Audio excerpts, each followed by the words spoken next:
Hello students, geography NCERT में आज हम लोग लास्ट चैप्टर करेंगे डिजास्टर का। फिजिकल एनवायरनमेंट में चैप्टर 7 डिजास्टर है आपका, और आपको पता होगा जीएस पेपर 4 में ये कवर होता है। ठीक है, इसका पहला क्वेश्चन देखते हैं। Consider the following statement natural disaster. तो प्राकृतिक आपदा के बारे में हमें इसमें बताना है। तो it is an undesirable occurrence resulting from force that are within human control. बिल्कुल गलत बात है कि कोई भी आपदा के मानव के नियंत्रण में हो सकती है। बिल्कुल भी नहीं। जो मानव नियंत्रण कर सकता है उस पर तो उसका नियंत्रण नहीं हो रहा है। ठीक, तो नेचुरल डिजास्टर में कैसे हो जाएगा? पॉसिबिलिटी नहीं है। The disaster strikes with the little और नो वार्निंग। ये बात बिल्कुल सही है। वो बिना चेतावनी के भी आ सकती है, कम और ज्यादा भी हो सकती है। भूकंप का आना, 7 रिएक्टर से ज्यादा, सुनामी का आना, अर्थक्वेक का आ जाना। ठीक है, कोई भी वॉल्केनिक एक्टिविटी, किसी भी वॉल्केनो का एक्टिव हो जाना, तो ये सब बिना बताए ही होगा। ठीक है, हमें बताकर नहीं होगा। तो डिजास्टर आंसर इसका बी हो जाएगा गाइस, पहला रॉन्ग हो जाएगा। तो disaster can be divided into 2 types. ठीक है, that is natural disaster and man made disaster. तो आपका नेचुरल डिजास्टर में क्या क्या होगा देख लीजिए। लैंडस्लाइड हो जाएगी, अर्थक्वेक हो जाएगा, सुनामी हो जाएगी। और वहीं अगर हम लोग मैन मेड डिजास्टर की बात करेंगे तो fire, transport incidents, industrial incidents. Bhopal gas त्रासदी याद है? इंडस्ट्रियल सबसे फेमस एनसीईआरटी में दिया हुआ है आपका, और बहुत बार क्वेश्चन इस पे पूछा हुआ है। इसकी गैस से, इसके इफेक्ट से, उसमें ये जांच हुई थी कि नहीं हुई थी, वो पहले से बताया गया था। ये पूरी केस स्टडी दी हुई है आपकी। ठीक है, ऑयल स्पिल का होना, जो प्रशांत महासागर में देखा गया, टेररिस्ट अटैक का होना। आपको पता है टेररिस्ट अटैक हो जाते हैं, जैसे कि 26/11 की बात कर लीजिए। ये सब क्या है? मैन मेड है। ठीक है, तो natural disaster is an undesirable. बिल्कुल सही बात है कि ये अवांछनीय घटना है जो उन ताकतों से उत्पन्न होती है जो बड़े रिसाव, आतंकी हमले आदि शामिल है। प्राकृतिक आपदाओं में नहीं होगा ये। ठीक है, नेचुरल डिजास्टर की अगर हम लोग बात करेंगे तो इसमें क्या होगा, ये ह्यूमन कंट्रोल नहीं होंगी, और अगर इनका इफेक्ट होगा तो बहुत माइनर भी हो सकता है। बाढ़ का आ जाना बहुत लार्ज स्केल पर भी हो सकता है। ठीक है, चलिए आगे चलते हैं। यहाँ से हम लोग सेकंड क्वेश्चन देखते हैं। Consider the following statement. Earthquake, earthquake देखिए हमारा एक अलग से चैप्टर है, उसे हम अलग से करेंगे। अभी हम लोग यहाँ पे देखते हैं अर्थक्वेक है क्या। हाँ, अर्थक्वेक क्या है? वो वेव्स, 3 तरह की वेव्स होती हैं, पी, एस और एल।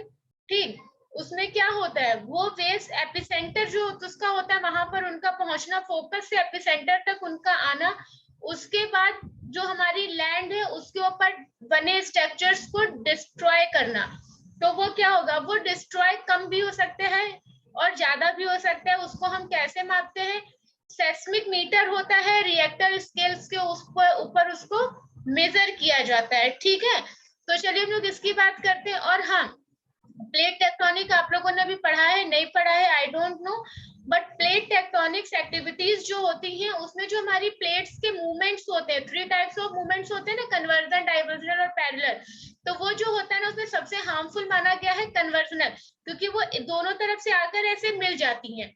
तो फिर वही वाली बात है कि हल्की प्लेट भारी प्लेट के नीचे चली जाएगी, और जब आपस में दो चीजें टकराएंगी तो ऑब्वियस उसका कुछ निगेटिव ही रिजल्ट आने वाला है। पॉजिटिव तो नहीं कह सकते हम अपनी अर्थ के परसेप्शन में, क्योंकि जब लेथोस्फीयर और हमारा जो है एस्थेनोस्फीयर, इन दोनों का टकराना, ये भी क्या करता है, ये गॉर्ज बना, सॉरी ये आपका क्या, गर्त बनाता है। ठीक है, ट्रेंच जिसको बोला जाता है, ये ट्रेंच बनाता है।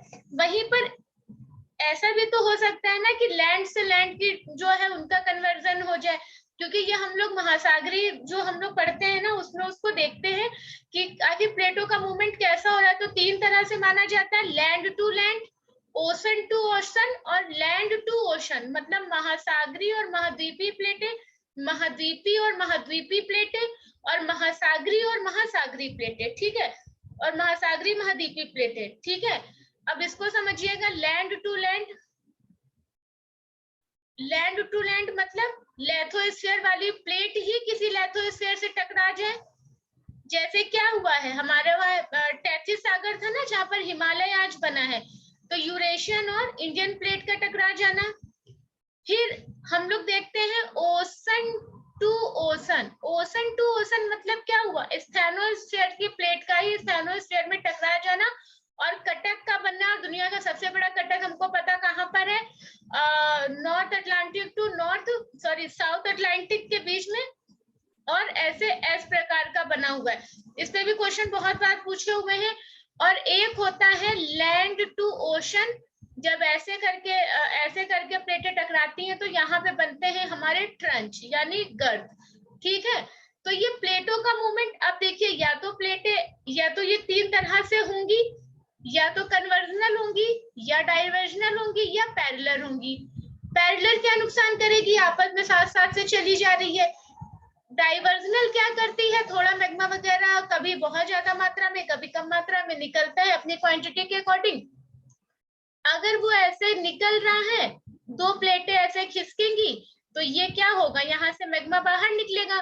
तो कभी वो क्या होता है, ये हमारा सी लेवल है और ये हमारी लैंड है, तो कभी अगर इसके नीचे है तो कभी ये लैंड के ऊपर आएगा तो ऑब्वियसली झटके आएंगे, और कभी कभी ये पानी के नीचे ही रहता है। लेकिन हाँ, दोनों ही कंडीशन में, चाहे ये लैंड पर प्रेजेंट हो जाए और चाहे ये ओशन में ही रहे, लेकिन ये डिस्टर्ब तो करेगा ही करेगा। और जब ये करेगा तो ये जो मैग्मा निकलेगा, अगर ये पानी के ऊपर निकल गया तो कोई छोटा सा आइलैंड टाइप का हमको दिखने लगेगा। ठीक है, मेडागास्कर भी तो आपको एक आइलैंड है, और क्या है, लक्षद्वीप भी आइलैंड है, अंडमान निकोबार, सुमात्रा, जावा, बाली, कितने सारे, वहां पे तो 6-7 हजार से ज्यादा आपके आइलैंड है। ठीक है, तो ये क्या है, ये मैग्मा जब निकला तो धीरे धीरे स्टेनोस्फीयर और स्टेनोस्फीयर यानी ओशन टू ओशन या समुद्री टू समुद्री दोनों प्लेटें टकराई, उनका डाइवर्जन हुआ, मैग्मा निकला, ठंडा हुआ और एक उसमें आइलैंड में कन्वर्ट हो गया।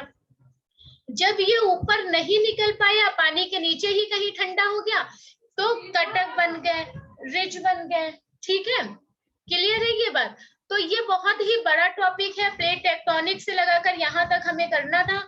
अभी हम लोग एनसीईआरटी के दायरे में चल रहे हैं, जब कभी स्टैंडर्ड में पहुंचेंगे तो वहां पे बात करेंगे गाइस। अभी हम लोग बात करते हैं अर्थक्वेक की, तो फोकस से लगाकर एपिसेंटर तक होता है, और ये जो हमारी लैंड होती है उसके ऊपर ये बहुत ज्यादा क्या करता है, खतरनाक एक्टिविटी होती है वो, और सब कुछ डिस्ट्रॉय हो जाता है। माना जाता है अगर 7 रिएक्टर से ज्यादा आपका भूकंप की गति रही है, स्पीड रही है, तो वो मैक्सिमम आपका 7 to 8 और 9 तो बहुत ही ज्यादा वो करता है। जैसे काठमांडू में हुआ था ना, सबने सुना होगा काठमांडू वाला, नहीं सुना था तो नेट पे डाल के देखिएगा। चलिए हम लोग भूकंप की बात करते हैं। वे विवर्तकीय गतिविधियों के दौरान अचानक ऊर्जा की रिहाई के कारण हुई पृथ्वी की गति की श्रृंखला का परिणाम है। तो ये क्या है, they are the result of the series of the earth movement brought about by the sudden release of energy during the tectonic activity. तो इतनी देर से टेक्टोनिक एक्टिविटी तो आपके साथ डिस्कस की मैंने, बिल्कुल सही बात है। जितनी तेज एनर्जी होगी उतनी ही फ्रीक्वेंसी के साथ आपका ईपी सेंटर पर वेव्स पहुंचेंगी। फोकस से ईपी सेंटर पर जब पहुंचेंगी, जो स्पीड उस वक्त उनकी रही होगी उसके अकॉर्डिंग ही आपका क्या होगा, वहां पर आपदा का कारण बनेगा। ठीक है, एक बात तो बिल्कुल सही है, हमारी constructions of large dams and reservoirs में lead to occurrence of earthquake. अब ये इन्होंने हमसे पूछा है कि बड़े बांधों और जलाशयों के निर्माण से भूकंप आ सकते हैं। बिल्कुल आ सकते हैं। क्यों? क्योंकि जब हम लोग पानी के बहाव को रोकते हैं या हम लोग खुदाई ज्यादा करते हैं तो नीचे तो मैग्मा है ना, कई बार बताया है क्लास में, पैथालासा पेंचिया अगर दिमाग में रह गया ना तो कोई भी बात दिमाग से निकलनी ही नहीं है। बॉल अगर हम टब में डाल देंगे तो इसका मतलब ये थोड़ी है कि वो बॉल जो है टब के बॉटम को टच करेगी, नहीं, वो वाटर के अपर सरफेस को टच करेगी। तो ऑब्वियसली अगर हम उसमें कोई भी एक्टिविटी करेंगे तो ये हमें देखने को मिलेगा। ठीक है, दोनों ही सही होंगे। ये देखिए, ये क्या है, वेव फ्रंट से P wave, S wave, L wave, उनके आने का फ्रीक्वेंसी क्या होता है, सबसे उसमें लॉन्ग वेव्स कौन सी होती है, शॉर्ट वेव्स कौन सी होती है, वो सब इसकी थ्योरी में हम लोग देखेंगे। अब वेव फ्रंट्स की अगर बात करें तो देखिए, ये जो एनर्जी रिलीज हो रही है ना, ये हो गया आपका और ये आपका एपिसेंटर, ये फोकस था, फोकस से जब एनर्जी देखिए बाहर की तरफ रिलीज हुई, और ये हमारी अर्थ सरफेस है, ये हमारी लैंड है, ये हमारा लिथोस्फीयर है जहां पर ये पहुंची, और ये इसका एपिसेंटर हो गया। अब ये जितना भी डिस्ट्रॉय होगा हमारी अर्थ के ऊपर ही होगा, तो उसमें बने हुए घर, बिल्डिंग्स, डैम, रिजर्वायर, या हमारे कोई पार्क, कुछ भी आ सकता है इसके अंदर, ठीक है। Both are correct. Earthquake, earthquakes are by far the most unpredictable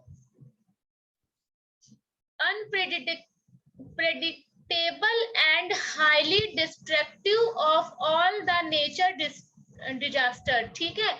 तो ये क्या होता है, अप्रत्याशित और अत्यधिक विनाशकारी होता है।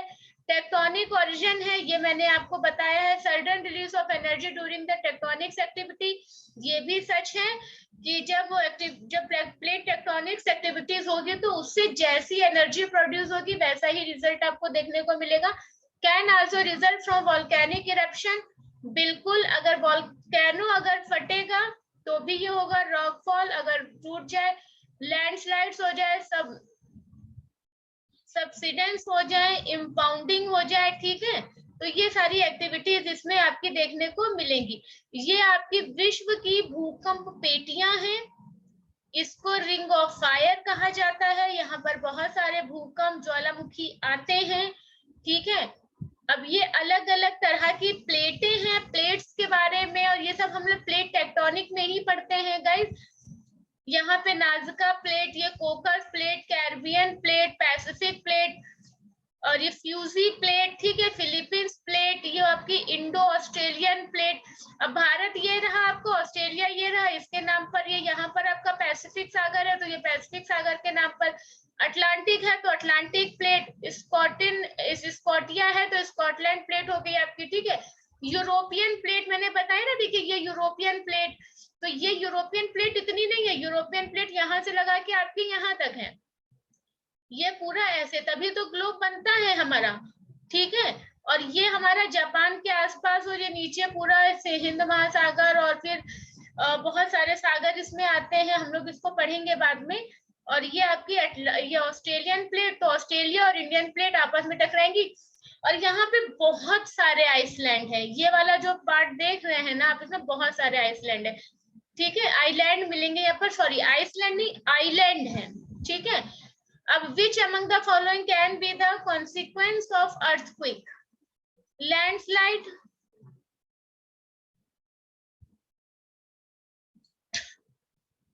liquefaction, tsunami, reservoir,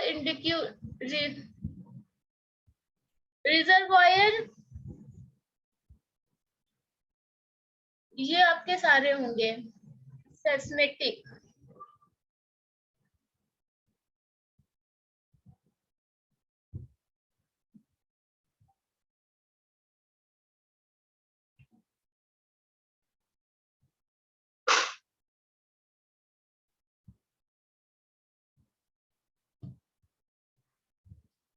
ठीक है।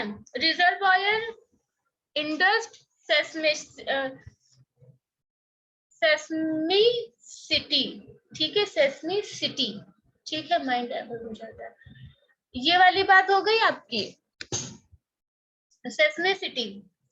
तो क्या ये सभी सही है या पूरे गलत है? तो देखिए, जलाशय प्रेरित भूकंपिता तो नहीं इसमें सही है, बाकी सारे आपके सही है, क्योंकि अभी हमने देखा था कि भूकंप का आना, सुनामी का आना, या आपका लिक्विसिटी का आना, ये सब चीजें होंगी, ठीक है गाइस। 1 मिनट मुझे पॉज करना पड़ेगा, ठीक है। आगे चलते हैं। ये देखिए, लैंडस्लाइड हो जाना, यानी जब जमीन जो है हमारी कहीं से एकदम से नीचे धंस जाना। लिक्विसिटी की अगर बात करें तो ये देखिए, गैसियस एक्टिविटी का कहीं कहीं पर होना, और अपर बिल्डिंग्स का डाउन हो जाना, या लोअर्स के साथ ही हो जाना, ठीक है। सुनामी आएगी तो इस तरह की एक्टिविटी देखेंगे। सुनामी का मेन मतलब क्या है, ये आपका जो सी लेवल है ना, ये पानी इस तरह से ऊपर की तरफ चढ़ना, और ये इसका जो है ना बीच पे आ जाना, या बीच के आगे निकल जाना, ये सब, और बहुत ज्यादा, थोड़ा बहुत नहीं। चलिए बात करते हैं अब, यही चीजें हैं कि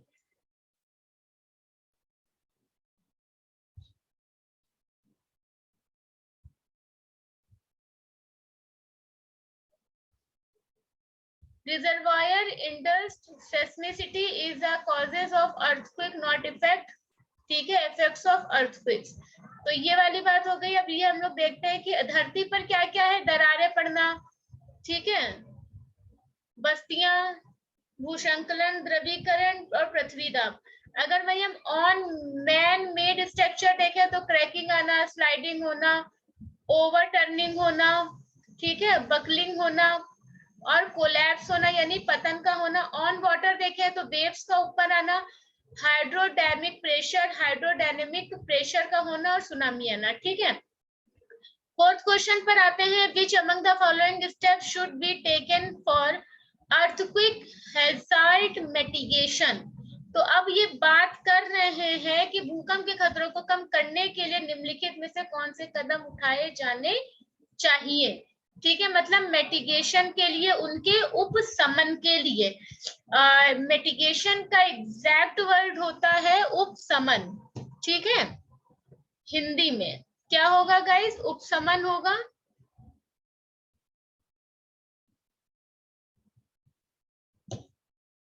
सर तो और है।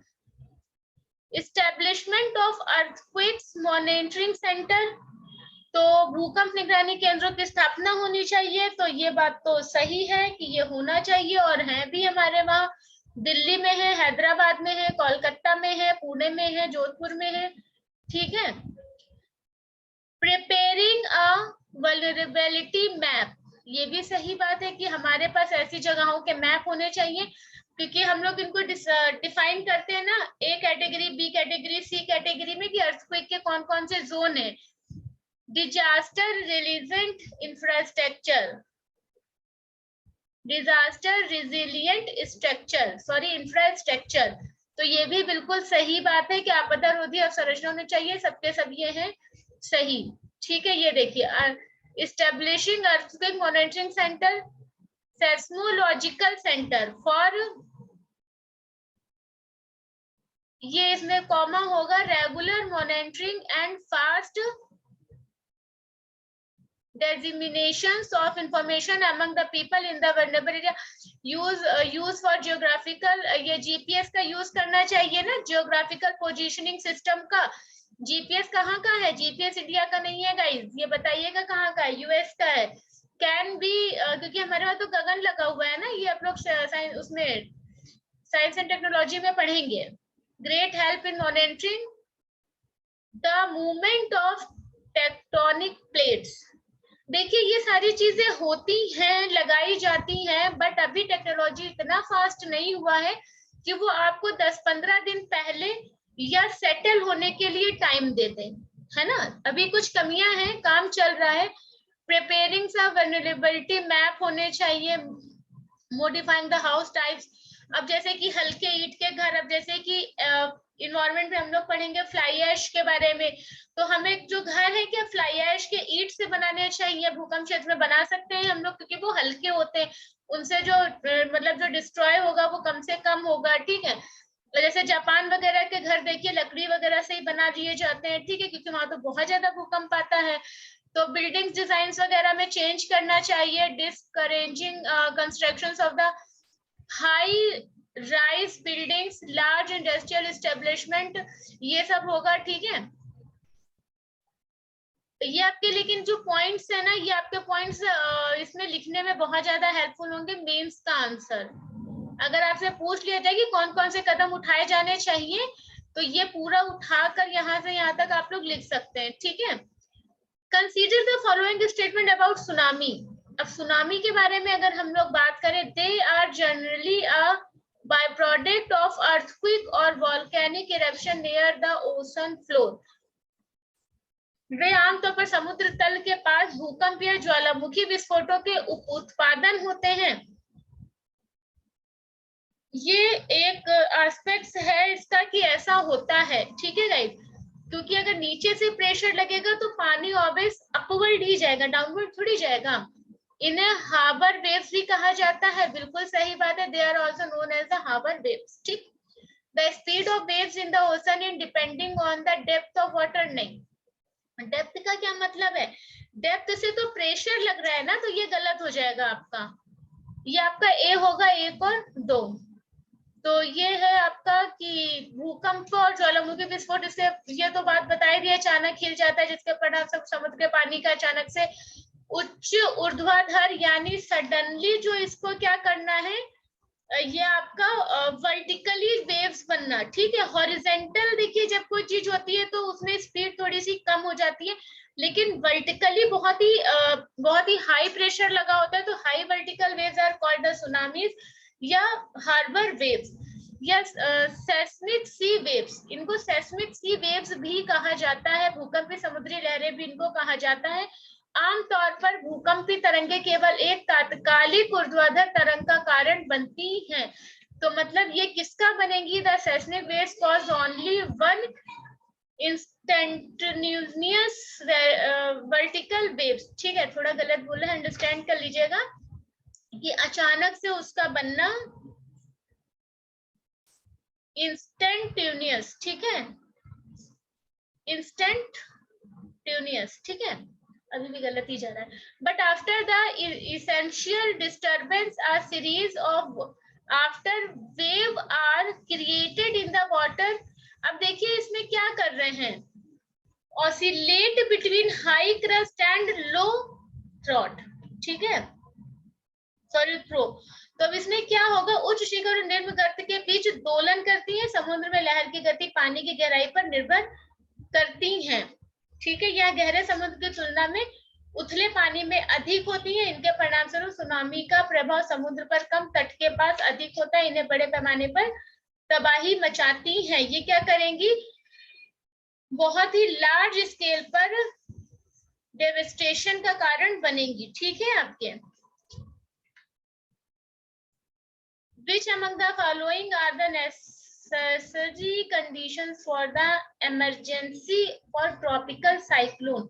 अब ये साइक्लोन की बात आ गई, तो उष्णकटिबंधीय साइक्लोन को पहले देखिए, जब हवाओं का तीव्र गति से उठना, फिर उनका एंटी क्लॉकवाइज घूमना और उनको काउंटर क्लॉकवाइज भी बोला जाता है, आउटफ्लो का होना, ठीक है, वार्म एयर का ठंडी हवा में बदलना और फिर गर्म होना, इसके ये वाले पार्ट को इसका आई बोला जाता है, ठीक है।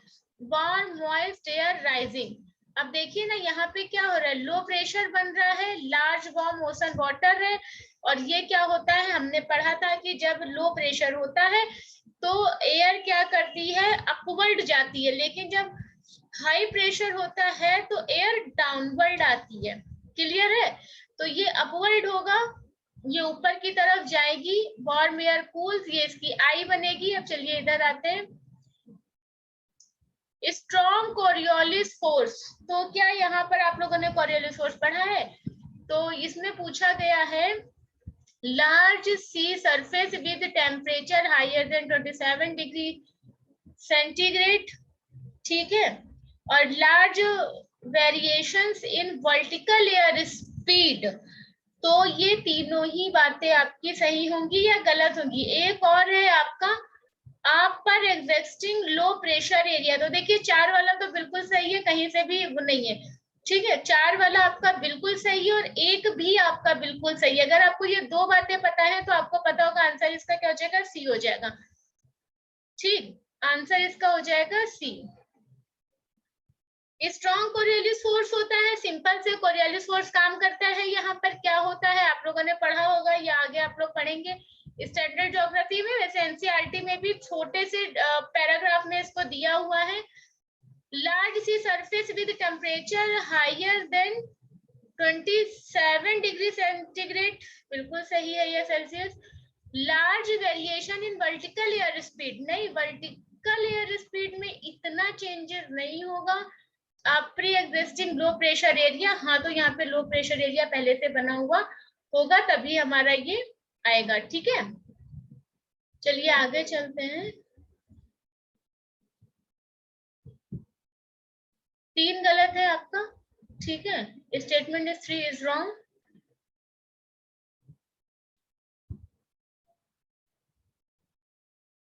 उष्णकटिबंधीय चक्रवात के बारे में जो है अनुकूल परिस्थितियों की बात की गई है, तो large sea surface with temperature 27 ही था। Pressure of the Coriolis force काम ही कर रहा है आपका small small variation in the vertical wind speed, जो तेजी से बदलेंगी हर एक सेकेंड्स पे, ठीक है। Upper existing weak low pressure area और low level cyclone circulation, circulation मतलब उनका घूमना, और upper divergence above the sea level system, ठीक है। समुद्र तल प्रणाली के ऊपर ऊपरी विचलन, जो तभी तो होगा क्योंकि देखिए ये आपका अपर पर ही हो रहा है, तभी तो वो कोस्ट पर पहुंच रहा है। नेक्स्ट आते हैं हम लोग ट्रॉपिकल के बारे में ही बताना है। The eye is the region of lowest surface pressure and warmest temperature. कह रहे हैं ये जो रीजन है इसका आंख सबसे कम सतही दबाव और सबसे गर्म तापमान का क्षेत्र है। तो ये सही है या गलत है? तो गाइज ये वाली बात जो है आपकी बिल्कुल सही है कि the eye is the region of lowest surface. तो ये देखिए इसका, ये नीचे से ही आई देखिए इसकी यहीं से बनना स्टार्ट हो जाती है, ये धीरे धीरे घूम घूम के ऊपर जाता है। तो इसका मतलब है कि वहां पर लो प्रेशर ही होगा आपका। और वार्मेस्ट टेम्परेचर होगा, तो वार्मेस्ट टेम्परेचर हमने अभी देखा था कि यहाँ का ये देखिए low pressure large warm ocean water. तो अब जाहिर सी बात है कि वार्म मॉइस्ट एयर राइजिंग, तो वो जब राइज होगी तो ऑब्वियसली आई इसकी यही से बनना स्टार्ट हो जाएगी, ठीक है।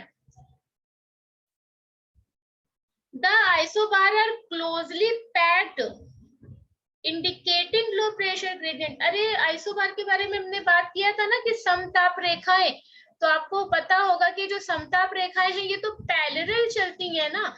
तो इसमें आपको क्या दिख रहा है जो पैरेलल चल रही है? मतलब ऐसी ही जगहों पे जाना जहाँ पे टेम्परेचर और सब कुछ बिल्कुल सेम हो। यहाँ पे तो बहुत तेजी से चेंजेस होंगे ना, with in a second changes होंगे, ये तो बिल्कुल गलत हो जाएगा। तो अगर दो आपने गलत कर दिया है तो एक और सी आपका आंसर निकल सकता है, क्योंकि आपको पता है कि अब ये सब तो हो नहीं सकता, क्योंकि दो गलत था तो ये भी हो जाएगा। अब बच्चा हमारा या तो एक या तो सी, तो हमें तीन को चेक करना ही पड़ेगा। द लोवेस्ट लेयर, नीचे वाली लेयर की बात करें, existing up to 3 kilometre and known as the inflow layer. Inflow जो ऊपर की तरफ जा रही है, is responsible for the derivate, अरे यार ये भी देखिए कॉमा है यहाँ पे, ठीक है। डेराइविंग द स्ट्रॉन्ग, तो बिल्कुल सही है, तो आपका आंसर हो जाएगा ये, ठीक है। आई होप कि आपको क्लियर हो गया होगा।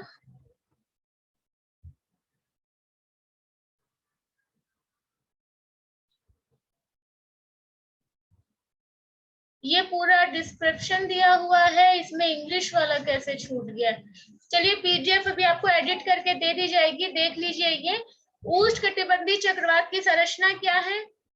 समदाब रेखाएं उच्च दाब प्रवणता पर दिखते हैं, ठीक है, एक दूसरे के निकट स्थित होते हैं, जो बहुत ही पास होंगे। और उष्णकटिबंधीय चक्रवातों की विशेषता बड़े दाब प्रवणता द्वारा होती है। चक्रवात का केंद्र ज्यादातर गर्म और दाब वाला होता है, बादल रहित कोर होता है। इतने में बादल नहीं बन पाते। आंख इसकी कैसे बनती है? एक गंभीर उष्णकटिबंधीय चक्रवात के केंद्र में तुलनात्मक रूप से हल्की हवा और निष्पक्ष मौसम का एक गोलाकार क्षेत्र होता है। जो आंख होती है वो उसी के आसपास होता है। बहुत कम या कोई वर्षा नहीं होती, और कभी कभी नीला आकाश या तारे देखे जा सकते हैं। आंख सबसे कम सतह के दाब और सबसे गर्म तापमान का क्षेत्र है, जहाँ पे बहुत ही ज्यादा प्रेशर होगा आपका। किस किलो 12 किलोमीटर की ऊंचाई पर 10 डिग्री सेल्सियस गर्म या अधिक हो सकता है, लेकिन केवल 0 से 2 डिग्री सेल्सियस उष्णकटिबंधीय चक्रवात में सतह पर गर्म होता है। आंखों का आकार 8 किलोमीटर से लेकर 200 किलोमीटर से अधिक तक होता है, ठीक है। लेकिन अधिकांश का व्यास लगभग 30 से 60 किलोमीटर होता है। कभी नहीं पूछेगा, टेंशन मत लीजिएगा, आज तक मैंने इस तरह के क्वेश्चन नहीं देखे हैं। हाँ, साइक्लोन आया है तो उसका नाम क्या रखा गया है और किस देश के द्वारा रखा गया और किस देश पर आया है और सबसे ज्यादा उसको किसने प्रभावित किया है, ठीक है। इस पे क्वेश्चन बनता है आपका। आंख दीवार से घिरी है जो गहरे संवहन की लगभग गोलाकार अंगूठी है, जो उष्णकटिबंधीय चक्रवात में उच्चतम सतह हवाओं का क्षेत्र है।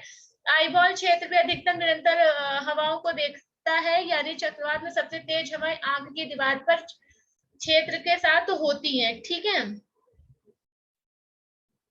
लंबवत संरचना यहाँ से नहीं, क्वेश्चन आपका यहाँ से पूछा जाता है कि हरिकेन कहाँ आता है, विली विली कहाँ आता है। मैंने आपसे अभी आपसे बोला ना कि ये कहाँ के हैं, इन पे भी क्वेश्चन पूछे जा चुके हैं। अब इन पे भी क्वेश्चन नहीं आते, अब ये क्वेश्चन एक दो यहाँ से लेकर बाकी अलग से उठाते हैं और इनका नाम किसने रखा, इस पे क्वेश्चन आता है ज्यादातर। जैसे कि बहुत सारे है ना, जैसे कि हरिकेन कहाँ का है, हरिकेन आपका कहाँ पर आता है, चलिए एक बार पहले मैप देख लीजिए। हरिकेन ये कोस्ट किसका है, हाँ टाइफोन, ये पहचानिए जरा, इसको कोशिश करिए। हरिकेन, हरिकेन आपका अमेरिका में आता है, और साइक्लोन जो भारत में आता है उसको कहा जाता है, ये वाले क्षेत्र में साइक्लोन आता है, ये आपका क्या है, टाइफोन है। ठीक है, टाइफोन आपका जापान के तट पर आता है, विली विली ऑस्ट्रेलिया पर आता है। ठीक है, ये देखिए विली विली ऑस्ट्रेलिया सही है गाइस, दो सही है। विली विली ऑस्ट्रेलिया बिल्कुल सही है, पूछा है हमसे सही चुनना है, तो दो वाला ये भी सही है, ये भी सही है, ये वाला हटा दीजिए अभी, सही पे भी सब पे जाएंगे नहीं। टाइफोन जापान और चीन के पास आता है, ये भी बिल्कुल सही है, तो तीन वाले भी हम दोनों ले लेंगे, तो अब दोनों में ही तीन है। हरिकेन वेस्ट इंडीज और फ्लोरिडा के तट पर, उष्णकटिबंधीय चक्रवात बंगाल और अरब की खाड़ी में, तो ये सारे ही सही है गाइस, आंसर डी हो जाएगा इसका। ठीक है, ये सारे ही सही होंगे। ये वही लिखा है कि West Indies and the coast of Florida in the region these are known as the hurricane, Philippines island the coast of the China and Japan these are known as the typhoons, Bay of Bengal India and the Arabian sea where there are known as the cyclone, northeast and northwest coast of Australia, these are known as willy willy, tornado कहाँ का है, USA and Mexico. ठीक है, ये भी याद रखिएगा। Ninth question है, it is abnormal rise in the sea level, storm surge के बारे में बात की जा रही है। स्टॉर्म सर्ज देखिए ये क्या है, जो बहुत ही तेजी से हवा के साथ पानी आपका कोस्ट पे आ जाता है। ठीक है, ये सर्ज होती हैं, या समुद्र के स्तर पे असमानता वृद्धि है, तो ये तो बात सही है कि ये असमानता वृद्धि है गाइस, ये सही है। वे वायु समुद्र, तो ये भी सही है कि they are generated due to interactions of air sea and land, तो ये भी बात सही हो जाएगी। फिर है कि चक्रवात अत्यधिक ऊर्ध्वाधर दाब प्रवणता और तेज सतही हवाओं के रूप में प्रेरक शक्ति प्रदान करते हैं। तो बात है ये कि cyclonics provides the driving force in the from the very high vertical pressure gradient and strong surface winds, ये गलत है। ठीक है, आपका ये दो सही हो जाएगा, एक और दो ये आपका सही हो जाएगा। तो the energy to the tropical cyclone comes from the latent heat released by the warm moist air. ठीक है, hence with the increased distance from the sea the force of the cyclone decreases। हाँ, ये तो सही है कि जब आप सी से दूर जाते जाएंगे, सपोज डेट उड़ीसा के तट पर अगर साइक्लोन आया, मान लो यहाँ से बना था, उड़ते बनते बनते बनते बनते यहाँ पे आ गया, टकरा गया, तो अब ये यहाँ जितनी वर्षा कर लेगा ना, तो अब इसको यहाँ आके ना वाटर मिलेगा, ना उतना टेम्परेचर मिलेगा, ना कुछ, यहाँ पे आते आते कम हो जाएगा और फिर थोड़ा प्रभावित करके खत्म हो जाएगा। ठीक है, तो उष्णकटिबंधीय चक्रवात को ऊर्जा गर्म नवा उधर छोड़ती है, इसीलिए तटीय क्षेत्रों में अक्सर 118 किलोमीटर प्रति घंटे के औसत वेग के साथ गंभीर चक्रवाती तूफान आते हैं। तो ये इंपॉर्टेंट है, 180 किलोमीटर प्रति घंटे के हिसाब से। ठीक है, coastal areas are often struck by the severage cyclonic storm with an average velocity of 180 kilometre प्रति पर। ठीक है, often this result abnormal rise in the sea level, और यही क्या होता है, storm surge होता है। ठीक है, लास्ट क्वेश्चन है हमारा, consider the following statement about landslide. Landslide का पिक मैंने पहले दिखाया है, अगर सरफेस ये है तो एक भाग का नीचे चला जाना, दरार पर जाना। ठीक है, landslides are largely controlled by localised factor, human activities have bearing on the occurrence of landslide। तो क्या लग रहा है गाइस? इसमें तो ये दोनों ही सही लग रहे हैं और ये दोनों ही सही हैं, ठीक है। तो landslide is the movement of the rock, earth और debris down a sloped sections of land. तो जो भी चट्टानी, पृथ्वी, मलबे की गति है, ठीक है। भूस्खलन, बारिश, भूकंप, ज्वालामुखी या कारकों के कारण हो सकता है, बिल्कुल सही है। वर्षा हो गई और एक जगह ज्यादा आपका नीचे जमीन धंस गई, देखा है ना। और मैक्सिमम लैंडस्लाइड कहाँ पर होता है आपका? जहाँ पे डेवलपमेंट का एरिया है। हिमाचल प्रदेश वगैरह में भी एक क्षेत्र ऐसा है जहाँ पर बहुत ही ज्यादा क्या होता है? लैंडस्लाइड होता है, ठीक है। उत्तराखंड में लैंडस्लाइड हो जाता है, वहां पे तो क्लाउड ब्लस्ट भी बहुत ज्यादा होता है, ठीक है। Geologists, scientists who study the physical formations of the earth sometimes describe landslides as one type of mass wasting. Landslides are largely controlled by highly localized factor. क्योंकि ये आपको सब जगह नहीं मिलेगा, ये पर्टिकुलर कोई एरियाज होते हैं जहाँ की टोपोलॉजी वैसी होती है और जिस तरह से वो प्रभावित होते हैं, और माउंटेनियस एरियाज में ये ज्यादा देखा जाता है, ठीक है। Human activities such as the deforestation एक कारण है, ओवर ग्रासिंग, पशुओं को ले जाना, वहां पे चराना, वो भी एक है। etc have bearing on the frequent occurrence of landslide, ठीक है। तो ये क्या होगा? भूस्खलन घटनाओं पर अक्सर होता रहता है। छोटी छोटी सी बातें थी, बहुत ज्यादा कुछ याद नहीं रखना है। एनसीईआरटी हमारी आज ये एक बुक कंप्लीट हो गई है। कोई प्रॉब्लम हो तो आप लोग बता सकते हैं। मैंने कोशिश किया है, कभी कभी प्रोनाउंसिएशन का थोड़ा सा इशू है मेरे साथ, लेकिन हाँ ठीक है, कभी कभी जल्दी पढ़ने में हो जाता है या कभी कभी कोई शब्द जल्दी से पढ़ने में नहीं आता। चलिए गाइस, ठीक है, नेक्स्ट वीडियो में मिलते हैं।